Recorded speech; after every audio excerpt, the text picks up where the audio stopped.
9 Digital Arts Technology Academy students from Cathedral City High School, along with data teacher Matt Hamilton and data counselor Deborah Applebaum, participated in the 2-day Rockin' Summer Tour, July 28th and 29th, 2009.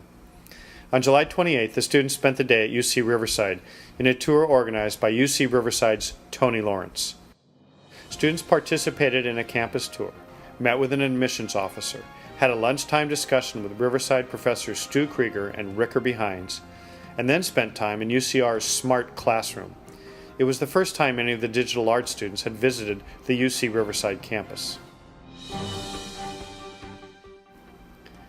On July 28th, the students spent the day at the Casablanca Studios in Desert Hot Springs. Casablanca owner Liana Bonamici and her crew of professionals helped the students produce several short video pieces. Students learned how to use audio and video switchers, operate cameras, and conduct on-camera interviews. Here's a brief look at that experience. About what time? He'll give you 10 seconds. Okay, and then that's when I And then you start kind of say, yeah, thank you very much for joining us, and we'll see you next week. Something like that. You'll learn, like if he goes 5, you have 5 seconds, and it'll go 4, 3, 2. Have a close-up, we're going to have a medium, and we're going to have a 2-shot. In this situation, that's an over-the-shoulder.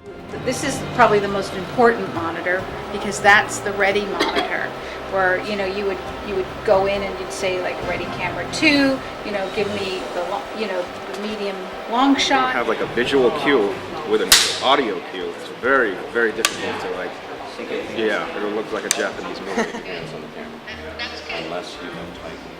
Perky, smile, look good. Well, it's your job as audio tech to say, hold it, we got noise, or if someone forgets to turn the air conditioning off, because you always turn the air off when you tape. So that Medium means shot on camera 3.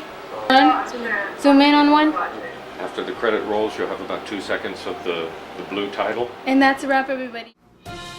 Check back to this website for future information on the Rockin' Tour 2010.